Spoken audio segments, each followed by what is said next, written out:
बिस्मिल्लाहिर्रहमानिर्रहीम। दोस्तों, अगर किसी की आँख ऐसे वक्त में खुली है कि फ़जर की जमात हो चुकी है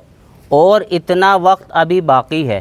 कि यह आदमी फ़जर की सुन्नतें और फ़जर के फ़र्ज़ पढ़ सकता है, तो अब इस सूरत में यह आदमी फ़जर की सुन्नतें भी पढ़ेगा और फ़जर के फ़र्ज़ भी पढ़ेगा।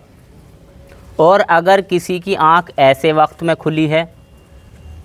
कि सिर्फ़ इतना ही वक्त है कि ये आदमी सिर्फ़ 2 रकात ही पढ़ सकता है, तो अब इस सूरत में ये आदमी सिर्फ़ 2 फ़र्ज़ पढ़ेगा और 2 सुन्नतें इशराक़ के वक्त पढ़ेगा। यानी जब मकरूह वक्त ख़त्म हो जाएगा और जैसे ही इशराक़ का वक्त शुरू होगा, यह आदमी अपनी 2 सुन्नतों को पढ़ेगा। और अगर दोस्तों किसी आदमी की आँख ऐसे वक्त में खुली है कि मकरूह वक्त शुरू हो गया है, तो अब ऐसी सूरत में जैसे ही मकरूह वक्त ख़त्म होगा, इशराक़ का वक्त शुरू होगा, तो ये आदमी 2 सुन्नत और 2 फ़र्ज़ पढ़ेगा। हदीस शरीफ के अंदर आता है कि जो आदमी नमाज के वक्त सोता रह गया या नमाज को भूल गया, तो जैसे ही उसकी आँख खुले और जैसे ही उसे याद आए, वो उस नमाज को फ़ौरन पढ़ ले। और दोस्तों ये बात समझें, अगर कोई आदमी उसी दिन की फ़जर की नमाज उसी दिन के ज़वाल से पहले पहले पढ़ रहा है,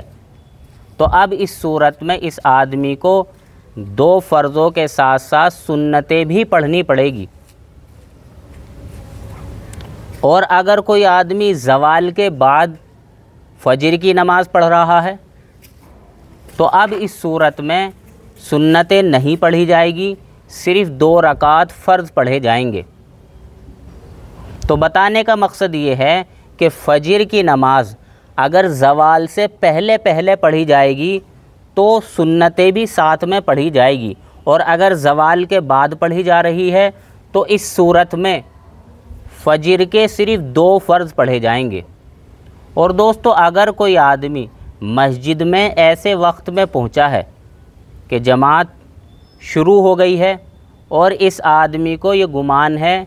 कि मैं सुन्नतों से फ़ारिग होने के बाद क़ादा अखीरा में इमाम साहब के साथ नमाज में शरीक हो जाऊंगा, तो अब इस सूरत में ये आदमी 2 रकात सुन्नत पढ़ने के बाद जमात में शरीक हो जाएगा। और अगर उसे ये यकीन है कि मैं अगर 2 सुन्नतें पढ़ूँगा तो इमाम साहब सलाम फेर देंगे, तो अब ऐसी सूरत में ये आदमी सुन्नतें नहीं पढ़ेगा, इमाम साहब के साथ नमाज में जमात में शरीक हो जाएगा और अपने फ़र्ज़ नमाज को पूरा करने के बाद